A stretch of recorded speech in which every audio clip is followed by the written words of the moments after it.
Hello and welcome back to the Godot community. I am Jody Ann Henry and I'm the Middle School Theater PLC moderator. For today's webinar, I will be sharing with you some ideas for your end of year projects for your students. I will be sharing some tips on self-reflection and closing out the school year or the semester and planning for the next year. So first, let's take a look at some ideas for your end of year project. The last unit for the curriculum covers production. So whether it's your sixth graders, your seventh graders, or your eighth graders, I love to end and close the school year off with a production. This could be a production of a play that I select or a play that was written by the cast or the class, or it could be a selection of monologues and scenes that the students have worked on throughout the semester, so they get to pick their best performance for the semester or for the school year, or I have them select material specifically for the showcase. So let's take a look at that process. So the first thing you must do is select the play. Decide on the material. So is this going to be a student devised production where the students write a one-act play or a series of scenes, but they write the material and then reproduce it? Is this a published work that I'm going to cast and have my students perform? Or will this just be a showcase of monologues and scenes? And are you going to assign the students the material or give them the opportunity to select the material for the performance? So make that decision first. If you are doing a class production of an already published play or even a play that's devised by the cast, you may want to hold a audition. I like to do this because it gives the students an opportunity to have the experience of an audition, showing up with their headshots and resume, and it just makes the process a little more professional and serious for the students. So you hold your auditions and then you cast your actors and select your crew members. Before I cast the play and before I hold auditions, to start off this unit, because I always like to make it a teachable moment and not just a project or a performance that we're doing. So I would first introduce the play to the class. So we look up a summary of it, we talk about the themes, we talk about the characters, just to help them to understand the world of the play and sort of get excited about being a part of this production.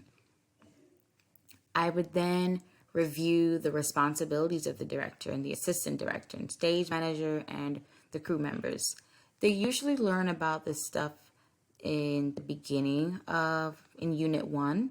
So just to remind them what the responsibilities are, because each member of the class will be taking on this role and not just learning about it, but they will be required to apply their understanding and fulfill the roles and responsibilities of each of these members of the team. I would then have the students select their first choice and second choice and third choice for crew members. So I am able to identify my students that may be more interested in the acting side, and then students that are more interested in working on a crew or just more interested in technical theater. But I would have my students select, if they were supposed to be a part of the crew, what would be their first choice.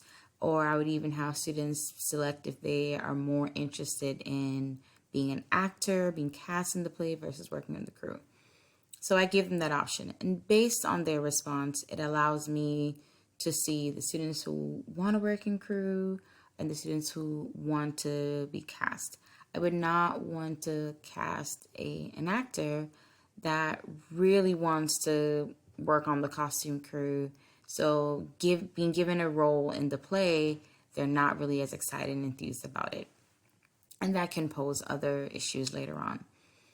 Then I would have the students respond to this prompt. Again, I don't want the project just to be a production project. I want them to be aware of the takeaway and what they're learning from this experience. So I would ask during the class, how does each area of theater work together in a play production? So that would be my introductory lesson leading into this project. And we would have a class discussion about how each area of theater worked together to put in a production and how each role and each member of the team is equally important.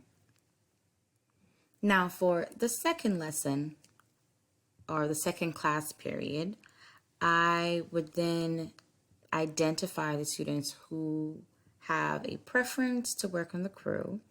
So I would have a list of those students, and then I would host an audition day for the students who were interested in being cast in a role in the play. I would have my crew members to assist with the audition, and the audition consists of students performing monologues that they've worked on in class, so they'll present those, or I may have students read certain sides or sections of the play that I've selected. I usually require my students to show up on audition day with their headshot and their resume. And we do talk about headshots, and sometimes I would have the photography students or myself take headshot pictures for the students. So at least they have a nice, clean headshot and not a selfie because sometimes they will turn in selfies with filters and stickers. So I sometimes have a lesson or a day where we do go out and take headshots. And they also learn how to create their own resume. They're also required to dress up, so to look nice for the audition. And then the last step would be to cast the actors. I usually have a student who works as my assistant director, and this is a student who shows excellent leadership skills and is very responsible and reliable. So I would have a conversation with my assistant director in casting the actors. Oftentimes, I've already cast the actors, and I just sort of share that information with my assistant director to help them to be a part of the process. Then we move on to our rehearsal process. So the first rehearsal is a read through. So now I have my actors cast, I know who my crew members are, and they have a really good understanding about the play and are excited about being a part of this production. So we have our first read through. I have what I called a production circle. So this is where we all meet together, cast and crew.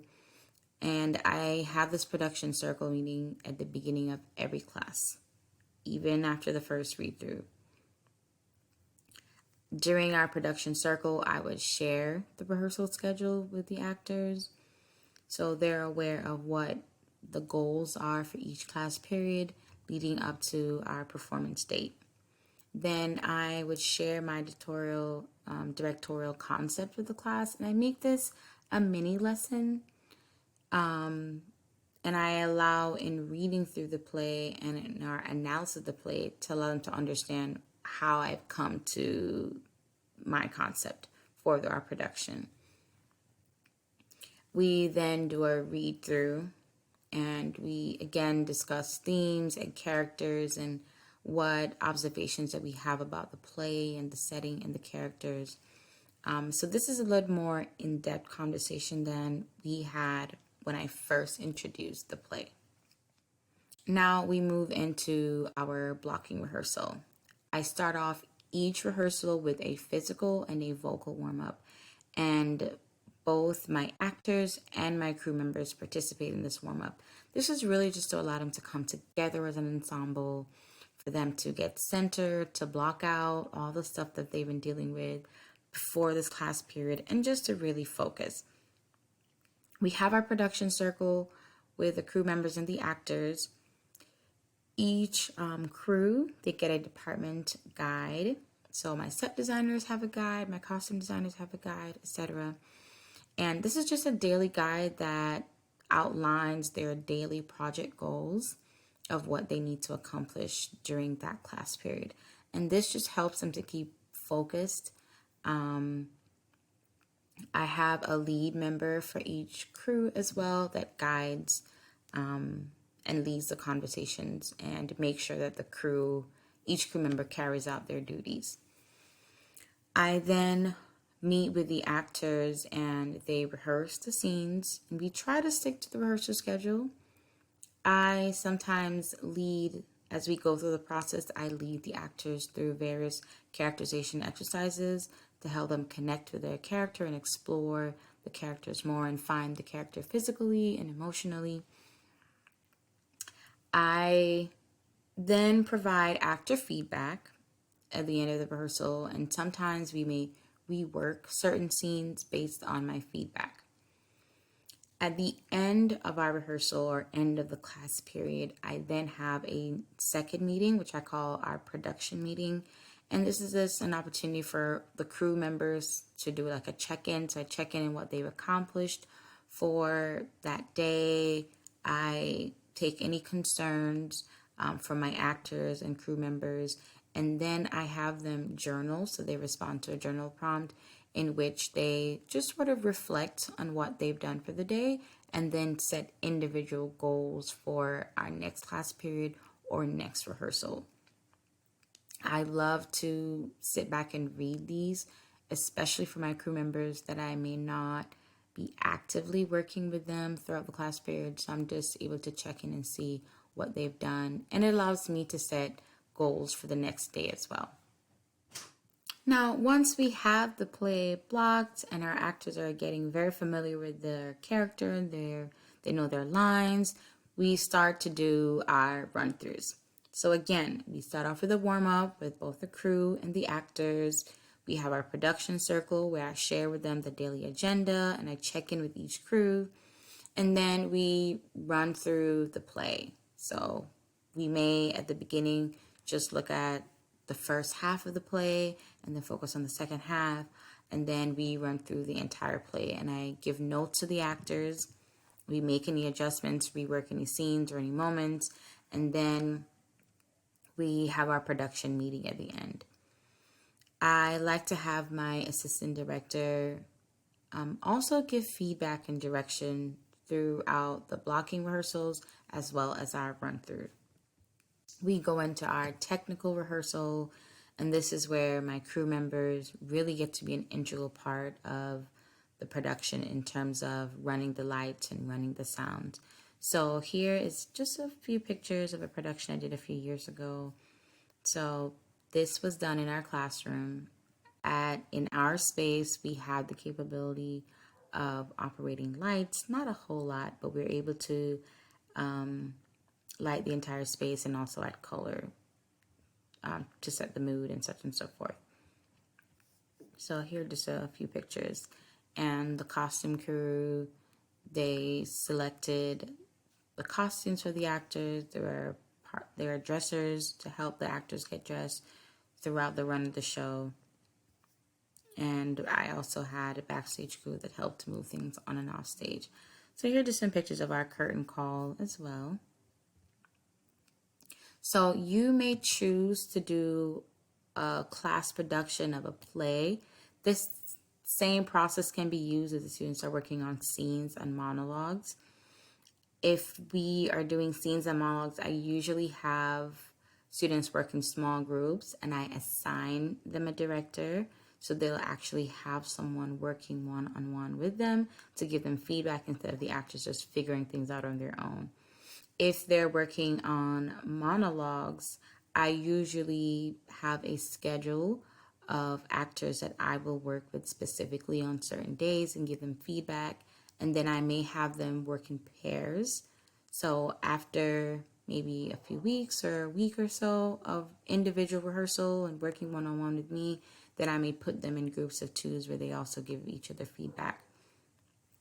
But we still have the same read-through, blocking rehearsal, run-through rehearsal, leading up to tech rehearsal, and then our production. This is a great opportunity for the students to practice what they've learned throughout the entire semester or the entire school year.